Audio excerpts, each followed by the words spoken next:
चलो बच्चों तो स्वागत है आप सभी लोगों का इस क्लास में विजडम क्लासेस के ऑफिशियल यूट्यूब चैनल पर। इसके पहले बच्चों हम लोगों ने सदिश क्षेत्रफल और घनकोण के बारे में डिस्कस किया था। आज की क्लास में हम लोग क्या पढ़ेंगे, वैद्युत फ्लक्स क्या होता है और वैद्युत फ्लक्स के बाद हम गॉस की प्रमेय पर भी चर्चा करेंगे, ठीक ना। चलिए तो सबसे पहले तो हम समझते हैं कि वैद्युत फ्लक्स होता क्या है बच्चों। वैद्युत फ्लक्स क्या होता है, देखिए वैद्युत फ्लक्स की अगर बात की जाए तो वैद्युत फ्लक्स जो होता है बच्चों, ये वैद्युत क्षेत्र का एक गुण होता है। यानी वैद्युत क्षेत्र अगर नहीं होता तो वैद्युत फ्लक्स नहीं होता। मतलब हम ये कह रहे हैं कि वैद्युत फ्लक्स जो है बच्चों, ये वैद्युत क्षेत्र का क्या है, गुण है।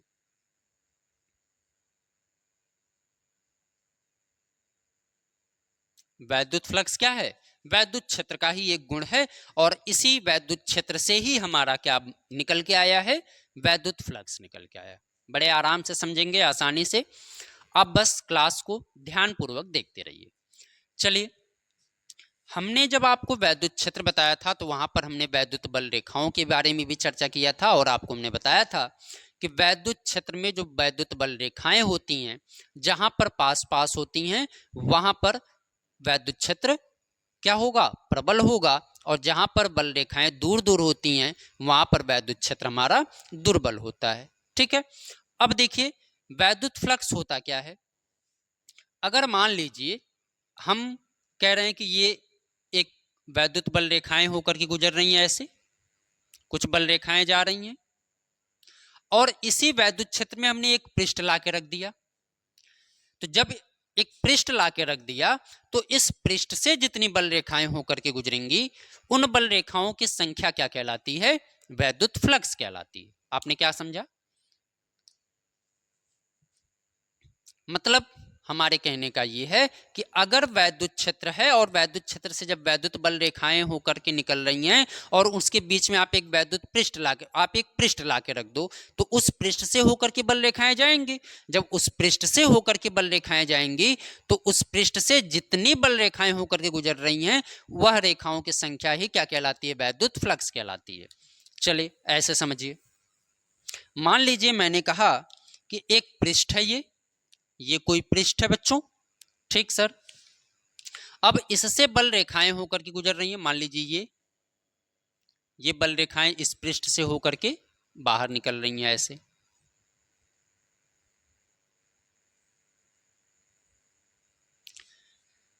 तो अब आप ये समझिए कि ये वैद्युत क्षेत्र जो है इनकी दिशा इधर है, वेक्टरी, ठीक ना। अब इस पृष्ठ से जितनी बल रेखाएं होकर के गुजर रही हैं उन बल रेखाओं की संख्या को क्या कहा जाता है, वैद्युत फ्लक्स कहा जाता है। मतलब कि अगर 2 निकल रही है तो वैद्युत फ्लक्स 2 है, 3 निकल रही है तो 3 है, 4 निकल रही है तो 4 है। मतलब सिंपल है कि उस पृष्ठ से होकर के जितनी बल रेखाएं जाएंगी उन बल रेखाओं की संख्या को ही हम लोग क्या कहते हैं, वैद्युत फ्लक्स कहते हैं, ठीक है। अब समझ में आ गया सबको। मतलब किसी भी वैद्युत क्षेत्र में स्थित वह काल्पनिक पृष्ठ जिससे होकर के गुजरने वाली बल रेखाओं की संख्या क्या कहलाती है, वैद्युत फ्लक्स कहलाती है। क्लियर, किसी को कोई समस्या नहीं है। तो क्या लिखेंगे आप, वैद्युत क्षेत्र में स्थित, वैद्युत क्षेत्र में स्थित किसी काल्पनिक पृष्ठ, किसी काल्पनिक पृष्ठ, वैद्युत क्षेत्र में स्थित किसी काल्पनिक पृष्ठ पर वैद्युत फ्लक्स, पृष्ठ पर वैद्युत फ्लक्स उस पृष्ठ से होकर गुजरने वाली बल रेखाओं की संख्या, बल रेखाओं की संख्या के माप है। मतलब कि अगर किसी भी पृष्ठ से होकर के जितनी बल रेखाएं गुजर रही हैं बच्चों, उन बल रेखाओं की संख्या को क्या कहा जाता है? वैद्युत फ्लक्स कहा जाता है। इसे प्रदर्शित किससे करते हैं? इसे हम लोग फाई सफिक्स ई से क्या किया जाता है? प्रदर्शित किया जाता है या फिर दिखाया जाता है।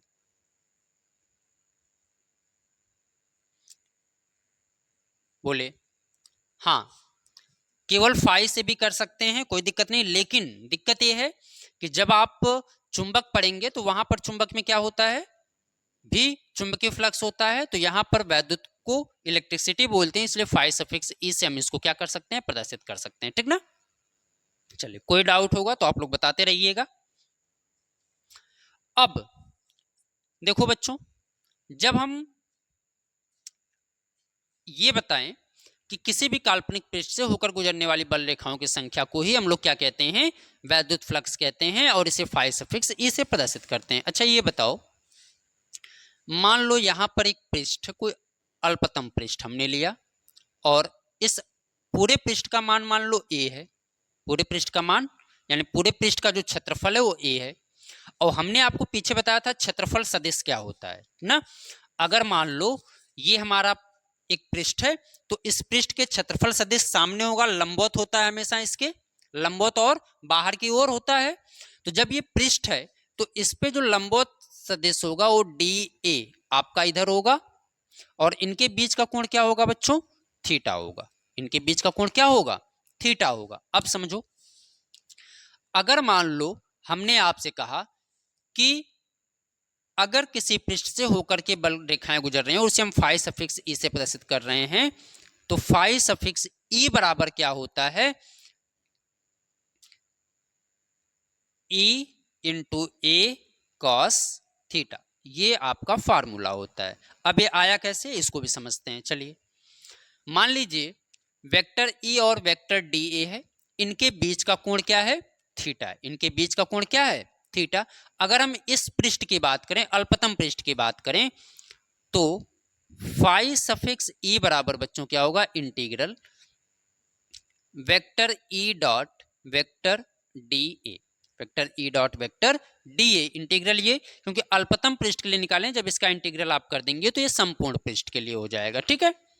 चलिए, अब अगर मान लेते हैं कि वेक्टर ई व वेक्टर डी ए के बीच का कोण क्या है? के बीच का कोण थीटा है। ठीक है? तो क्या हो जाएगा अगर बीच का कोण थीटा है? तो vector E dot vector D A बराबर E into D A cos theta. E into D A cos theta हो जाएगा। सिंपल। चलिए, अगर E into D A cos theta, तो आप मुझे बताओ कि यहां पर जो ई इंटू डी ए है किसके बराबर है बच्चों? फाई सफिक्स ई के। तो फाई सफिक्स ई के और डी ए का क्या हो जाएगा? A. E into A cos theta. तो फाई सफिक्स ई बराबर क्या आता है निकल के? E into A cos theta आता है। ठीक है? किसी को कोई समस्या? No sir. चलिए, अब बच्चों हम लोग समझ लेते हैं कि इसका मात्रक क्या होता है ना। वैद्युत फ्लक्स का मात्रक क्या होगा, या फिर उसके पहले आप दो स्थिति समझ लो। चलो, पहली स्थिति समझ लेते हैं।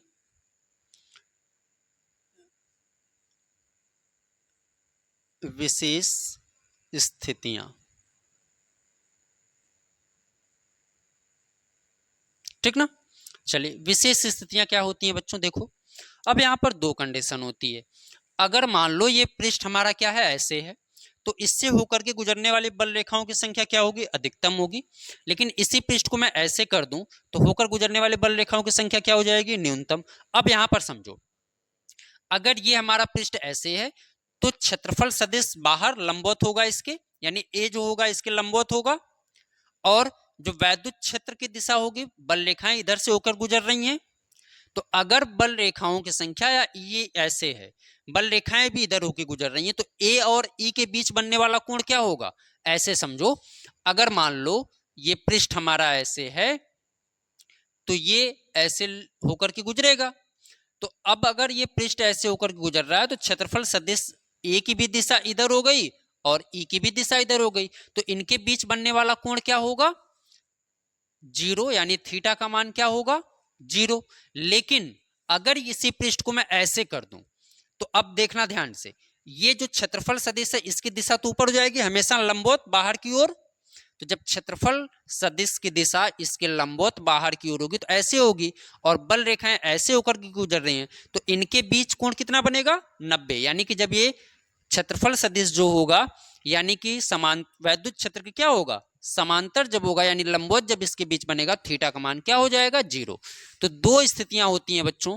पहली तो ये कि यदि मान लीजिए जो हमारा वैद्युत क्षेत्र है, यदि समतल पृष्ठ वैद्युत क्षेत्र ई के क्या है? अभिलंबवत है। यदि समतल पृष्ठ हमारा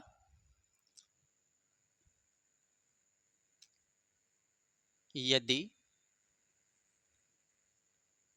समतल पृष्ठ जो हमारा समतल पृष्ठ है, ये यदि समतल पृष्ठ मान लीजिए क्या है? वैद्युत क्षेत्र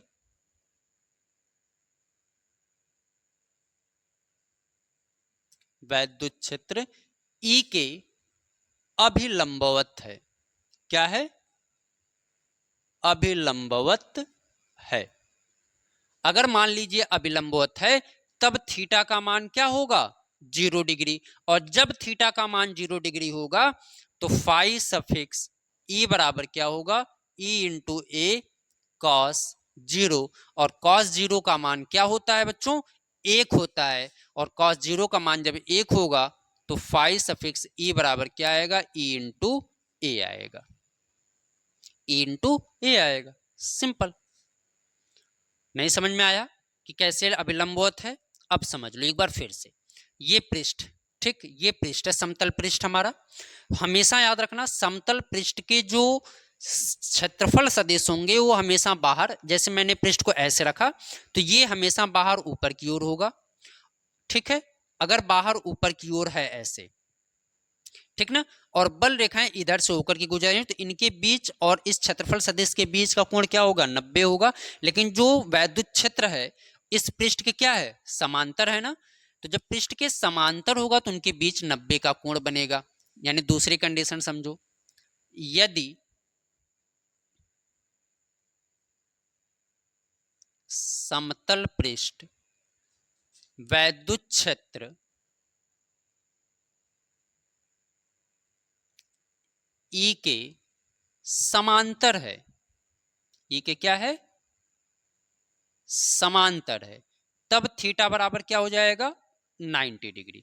क्योंकि अब क्षेत्रफल सदिश ऐसे है हमारा, ऐसे, और वैद्युत क्षेत्र ऐसे, तो इनके बीच का कोण 90 हो गया। पहली कंडीशन में दोनों ऐसे था इसलिए 0 हो गया। तो जब 90 हो जाएगा बच्चों तो फाई सफिक्स ई बराबर E into A cos 90 degree, और कॉस 90 का मान क्या होता है बताइएगा? 0।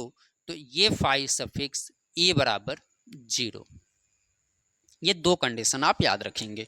यदि लंबवत है तो अधिकतम बल रेखाएं होकर के गुजरेंगी, यदि समतल पृष्ठ उसके समांतर है तो वैद्युत फ्लक्स क्या होगा? शून्य होगा। ठीक ना। चलिए ये दो कंडीशन है, इसको आप जानते रहिएगा। एक बात और समझ लेते हैं, वैद्युत फ्लक्स का बच्चों मात्रक क्या होता है।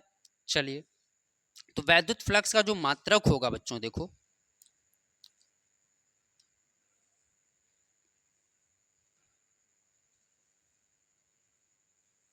अभी हमने बताया आपको फाई सफिक्स ई बराबर ई इंटू ए। ई क्या है? ई क्या है? वैद्युत क्षेत्र है। अगर बच्चों ई हमारा वैद्युत क्षेत्र है तो ई अगर वैद्युत क्षेत्र है तो आप मुझे बताइए ई बराबर क्या होता है? एफ अपान क्यू। हमने ये पढ़ा है कि ई बराबर क्या होता है? एफ अपान क्यू। एफ क्या है? बल।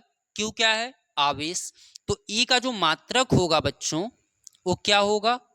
न्यूटन प्रति, आवेश का मात्रक कूलाम, और क्षेत्रफल का मात्रक क्या होता है? Metre square. तो इसलिए वैद्युत फ्लक्स का जो मात्रक हो जाएगा वो newton metre square coulomb inverse हो जाएगा। क्या हो जाएगा? Newton metre square coulomb inverse हो जाएगा। दिख रहा है कि नहीं सबको? नीचे दिख रहा है? चले, नहीं दिख रहा है, मैं इसको ऊपर लिख देता हूं, ठीक ना। चले यहां पर देख लीजिए, इधर यहां पर देखिए, इधर देखिए, अगर फाई सफिक्स ई का मात्रक देखा जाए तो हमने आपको बताया फाई सफिक्स ई बराबर क्या होता है, ई इंटू ए। और ई बच्चों क्या है, ई बराबर क्या होता है, एफ अपान क्यू। एफ क्या है, बल है, क्यू क्या है, आवेश है।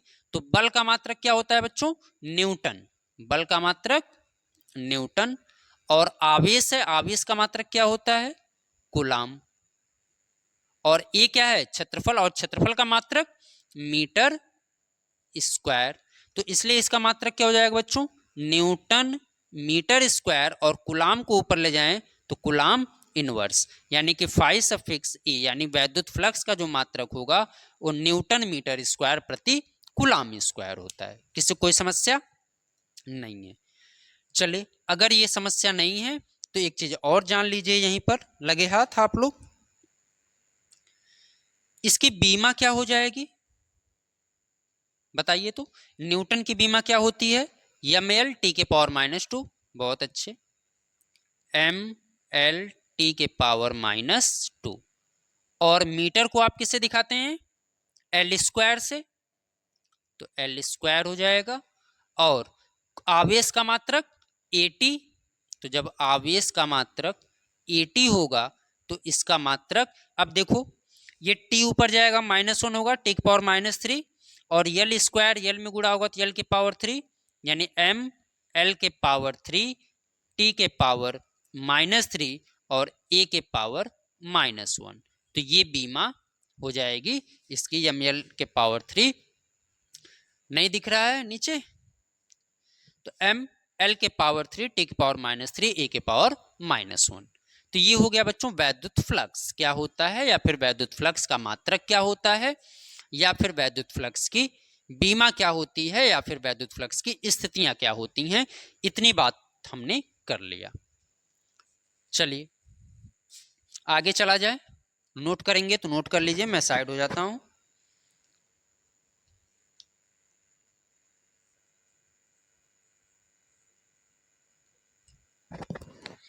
चलो बच्चों, अगले टॉपिक क्या है हमारी, गॉस की प्रमेय, या फिर इसी को कहा जाता है बच्चों गॉस का नियम, ठीक ना। चलो, तो गॉस की प्रमेय कह लीजिए या फिर गॉस का नियम कह लीजिए, उससे कोई फर्क आपका नहीं पड़ता है, ठीक। चलिए, तो गॉस की प्रमेय क्या होती है या फिर गॉस का नियम क्या होता है, इसको समझने से पहले हम एक बात समझ लें कि गॉसियन पृष्ठ क्या होता है। क्या समझ लें बच्चों, गॉसियन पृष्ठ क्या होता है, या फिर गॉस की प्रमेय जो होती है वो स्थिर वैद्युतिकी कि किसी भी काल्पनिक पृष्ठ पर कार्य करती है, किसी भी बंद पृष्ठ पर। हमेशा गॉस की प्रमेय किसके लिए लागू होगी बच्चों, बंद पृष्ठ के लिए, ठीक है, खुले पृष्ठ के लिए लागू नहीं होगी, ठीक ना। तो गॉसियन पृष्ठ बच्चों एक प्रकार से कह लेते हैं कि स्थिर वैद्युतिकी में किसी खोखले एवं चारों ओर से बंद, किसी खोखले और चारों ओर से बंद एक काल्पनिक पृष्ठ होता है, उसी पृष्ठ को क्या कहा जाता है, गॉसियन पृष्ठ कहा जाता है।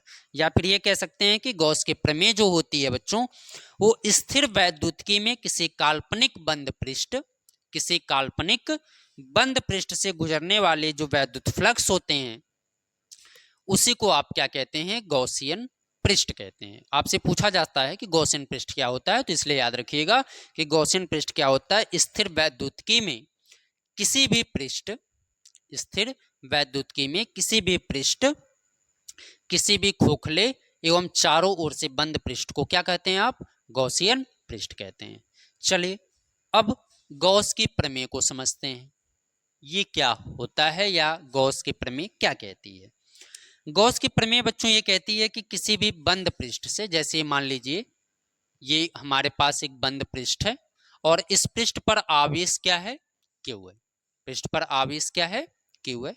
तो किसी भी बंद पृष्ठ से गुजरने वाले जो वैद्युत फ्लक्स होते हैं, अब मान लीजिए इस पृष्ठ से कुछ बल रेखाएं के गुजर रही हैं, यानी कि ये जो चार रेखाएं इनको हम क्या बोलते हैं, वैद्युत फ्लक्स बोलते हैं, बल रेखाओं की संख्या को क्या कहा जाता है? वैद्युत फ्लक्स कहा जाता है। ध्यान से समझना एकदम, बिल्कुल आसान भाषा में, मजा आएगा पढ़ने में आपको, ठीक ना। हमने आपसे क्या कहा कि किसी भी बंद पृष्ठ से गुजरने वाले वैद्युत फ्लक्स, किसी भी बंद पृष्ठ से गुजरने वाले वैद्युत फ्लक्स जो होता है, उस पृष्ठ पर स्थित कुल आवेश या उस पृष्ठ पर परिबद्ध जो कुल आवेश होता है, उस आवेश का 1/ε0 गुना होता है। क्या सर, नहीं समझ में आया?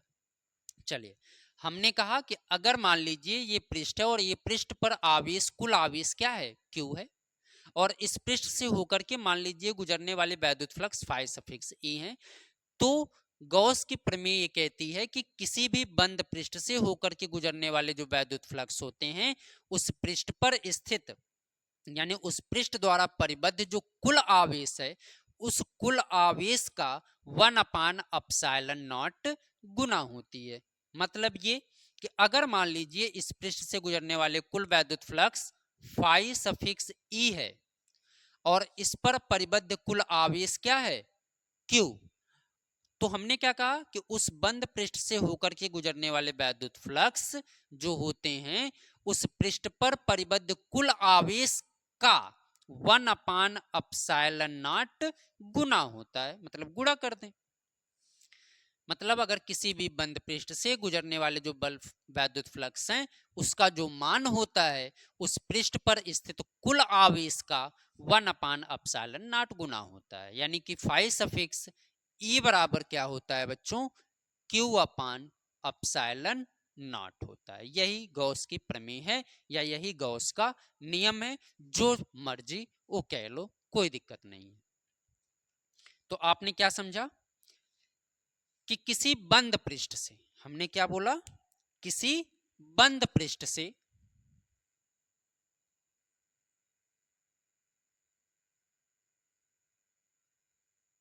किसी बंद पृष्ठ से होकर गुजरने वाले वैद्युत फ्लक्स से होकर गुजरने वाले वैद्युत फ्लक्स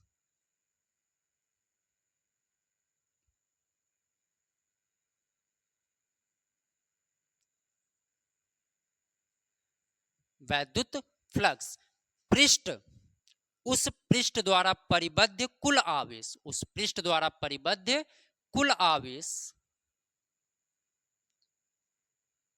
उस पृष्ठ द्वारा परिबद्ध कुल आवेश Q का 1/ε0 गुना होता है। 1/ε0 गुना होता है। मतलब वही चीज हमने लिखा है कि किसी भी बंद पृष्ठ से होकर के गुजरने वाला जो वैद्युत फ्लक्स होता है, उस पृष्ठ पर स्थित कुल आवेश का 1/ε0 गुना होता है। तो ये फार्मूला होता है फाई सफिक्स E बराबर Q/ε0। क्लियर? किसी कोई समस्या नहीं होनी चाहिए। चलिए, नहीं है सर, बिल्कुल क्लियर है। चलिए, तो ये आता कैसे, इसको प्रूफ भी करना है बच्चों, क्योंकि गॉस की प्रमेय को प्रूफ करने के लिए आपसे पूछता है, तो हम उसको समझते हैं कि गॉस की प्रमेय को प्रूफ कैसे किया जाएगा। ठीक ना, ये तो आ गया। अब देखिए यहां पर हम लोग इसको प्रूफ कर लेते हैं। क्या कर लिया जाए? प्रूफ कर लिया जाए।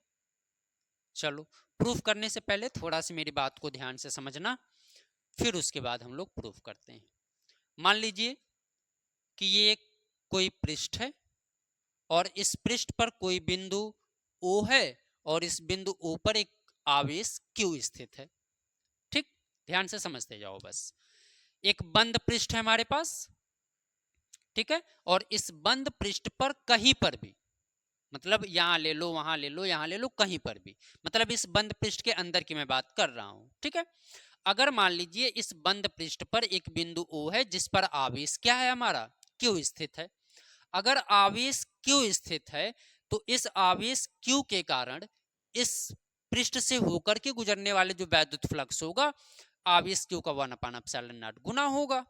ठीक है, अगर ये उसका 1/ε0 गुना है तो आप मुझे ये बताइए कि अगर आवेश Q है तो आवेश Q के कारण जो वैद्युत क्षेत्र होगा बच्चों, यानी कि अगर एक बंद पृष्ठ है और इस पूरे पृष्ठ का क्षेत्रफल मैं कहूं आपसे कि पूरे पृष्ठ का क्षेत्रफल क्या है, A है, यानी इस पूरे पृष्ठ का जो क्षेत्रफल है वो क्या है, A है।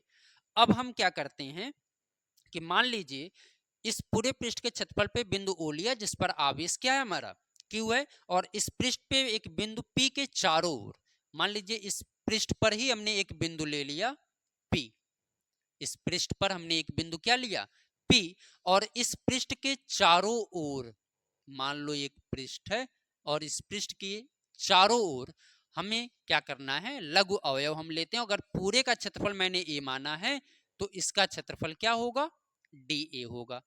अब आप मुझे बताइए कि अगर मान लीजिए ये बिंदु P जो है इस आवेश Q से R दूरी पर है, Q से कितनी दूरी पर है, R दूरी पर है, तो चलिए यहां पर कोण क्या बनेगा बच्चों, घन कोण, जिसको हमने पीछे आपको बताया था डी ओमेगा होता है। अगर मान लीजिए ये घन कोण डी ओमेगा है तो इस अल्पतम पृष्ठ या इस लघुत्तम पृष्ठ से होकर के गुजरने वाले जो वैद्युत फ्लक्स होगा उसकी हम बात करें, हम पूरे पृष्ठ की अभी बात फिलहाल नहीं कर रहे हैं, ठीक ना। चलिए अगर मान लीजिए तो इसके वैद्युत क्षेत्र की दिशा तो इधर होगी, वैद्युत क्षेत्र की दिशा ई, लेकिन इसके जो पृष्ठ का क्षेत्रफल सदिश होगा वो डी ए इधर होगा और इनके बीच का कोण क्या होगा, थीटा।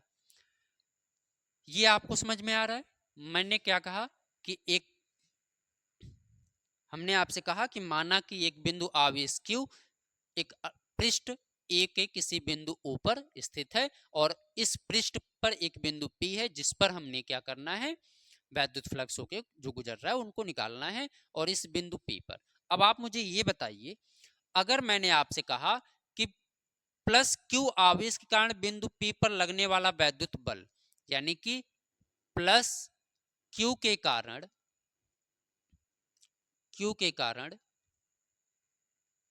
बिंदु P पर, नहीं दिख रहा है इससे, बिंदु P पर वैद्युत बल, तो आप क्या कहोगे अगर इस पर लगने वाला वैद्युत बल,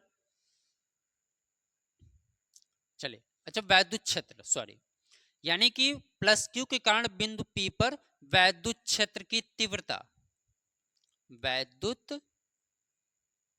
क्षेत्र की तीव्रता, तो आप कहोगे सर अगर एक आवेश प्लस Q है और एक आवेश यहां पर मान लीजिए कोई बिंदु P है, तो बिंदु आवेश के कारण वैद्युत क्षेत्र की तीव्रता मैंने आपको बताया है पीछे, और मैंने आपको बताया है कि वैद्युत क्षेत्र की तीव्रता E बराबर क्या होती है बच्चों, 1/4πε0 Q/R का स्क्वायर। ये बताया है कि किसी भी बिंदु आवेश के कारण किसी बिंदु पर वैद्युत क्षेत्र की तीव्रता क्या होती है, E बराबर 1/4πε0 Q/R का स्क्वायर होती है। चलिए क्लियर है सर, आ रहा है बात समझ में। चलिए आप मुझे ये बताइए कि अगर वैद्युत क्षेत्र की तीव्रता ये है तो बिंदु P पर वैद्युत क्षेत्र क्या होगा, यानी कि प्लस Q के कारण बिंदु P पर वैद्युत क्षेत्र क्या होगा, आप मुझे बताइए। प्लस Q के कारण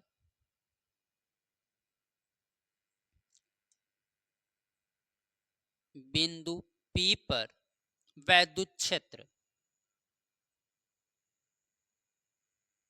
वैद्युत क्षेत्र किसे प्रस्तुत करते हैं बताइए, या फिर हाँ वैद्युत फ्लक्स लिख लो, सॉरी वैद्युत फ्लक्स, तो क्या होगा D phi suffix E, D phi suffix E बराबर क्या होगा बच्चों, E into D A cos theta, E into D A cos theta. अब देखो ई की जगह ये पूरा मान ला के रख दो, तो डी फाई सफिक्स ई बराबर ई की जगह अगर हम पूरे मान को रखते हैं तो हो जाएगा 1/4πε0 क्यू अपान आर का square D A cos theta. ठीक ना, मतलब ई की जगह हमने इस पूरे मान को रख दिया। अब आप याद करो कि हमने आपको बताया था D A cos theta upon R का स्क्वायर घन कोण होता है, यानी डी ओमेगा के बराबर होता है। तो डी फाई सफिक्स ई बराबर इसको Q upon 4 pi epsilon not, और इसको हम क्या लिख सकते हैं, डी ओमेगा। ठीक ना, चलिए अगर डी ओमेगा है तो अगर हम पूरे पृष्ठ की बात करें, पूरे पृष्ठ के लिए, पूरे पृष्ठ के लिए तो इसका समाकलन करेंगे, और जब इसका समाकलन कर देंगे बच्चों तो ये आ जाएगा phi suffix C Q upon 4 pi epsilon not का होगा नहीं, और डी ओमेगा का जब आप करेंगे तो डी ओमेगा का जो पूरे पृष्ठ के लिए अगर होता है तो डी ओमेगा का मान किसके बराबर होता है, याद रखिएगा, पूरे पृष्ठ के लिए जो डी ओमेगा होता है ये 4 पाई के क्या होता है, बराबर होता है। तो जब ये 4 पाई के बराबर होता है बच्चों तो 4 पाई अपसाइलन नॉट इंटू 4 पाई, 4 पाई से 4 पाई कट जाएगा, तो फाई सफिक्स ई बराबर क्या आ जाएगा, क्यू अपान अपसाइलन नॉट हो जाएगा।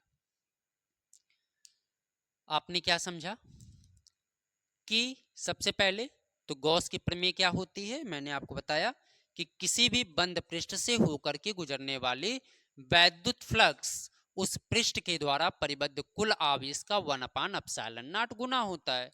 तो फाई सफिक्स बराबर Q into 1 upon epsilon not, ये हो गया क्यू अपान अपसाइलन नॉट, ये आपका प्रमेय है। इसको हमने प्रूफ किया है। सबसे पहले हमने एक पृष्ठ लिया जिसका क्षेत्रफल क्या है, ए है, और इस पृष्ठ पर किसी भी बिंदु पर मान लीजिए ओ एक बिंदु है जिस पर एक आवेश क्या है, क्यू है। अब इस पृष्ठ पर ही एक बिंदु हमने पी लिया जो अल्पतम अवयव मान लीजिए डी ए है। इस पृष्ठ से होकर के गुजरने वाले सबसे पहले हम वैद्युत फ्लक्स को निकाले हैं। तो अगर मान लीजिए प्लस क्यू के कारण बिंदु पी पर हम वैद्युत क्षेत्र की तीव्रता देखें तो बाहर की तरफ ई होगी, और वैद्युत क्षेत्र ई बराबर क्या होगा, 1/4 pi epsilon naught Q upon R का स्क्वायर। और प्लस क्यू के कारण इस पृष्ठ से होकर के गुजरने वाले वैद्युत फ्लक्स क्या होंगे, D into five suffix E बराबर E into D A cos theta. E की जगह बच्चों हमने ये पूरी वैल्यू ला के रख दी है, 1/4 pi epsilon naught Q upon R का square D A cos theta. ठीक ना, अब देखो D A cos theta upon R square जो होता है वो डी ओमेगा के बराबर होता है, यानी घन कोण जो है इस अल्पतम पृष्ठ के लिए पूरे की अगर बात करें तो डी ओमेगा, और जब इसका आप समाकलन कर दोगे तो समाकलन करोगे तो वैल्यू क्या आ जाएगी, 4 पाई, और 4 पाई से 4 पाई कटेगा, क्यू अपान एप्सिलॉन नॉट हो जाएगा। ठीक है, चलो यहां तक बात समझ में आ रही है, किसी कोई समस्या है, बोलो भाई क्लास में। नहीं सर, समझ में आ गया सबको, बिल्कुल।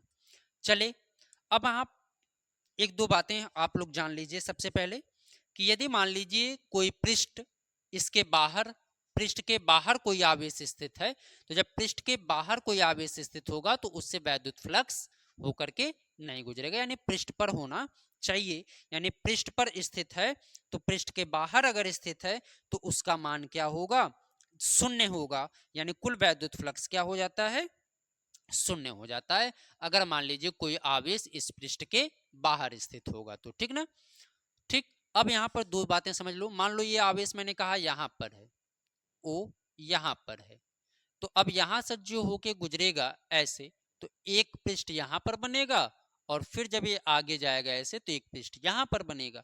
और ऐसी कंडीशन में यहां से होकर के जब पृष्ठ अंदर की तरफ जा रहा है तो ये क्या होगा, धनात्मक होगा कि ऋणात्मक। एक चीज ध्यान दीजिएगा, जब वैद्युत फ्लक्स आपका क्या होता है, क्षेत्रफल से होकर के गुजरता है तो क्या होगा, ऋणात्मक, और यहां से जब बाहर निकलेगा तो क्या होगा, धनात्मक। इस चीज को ध्यान रखिएगा।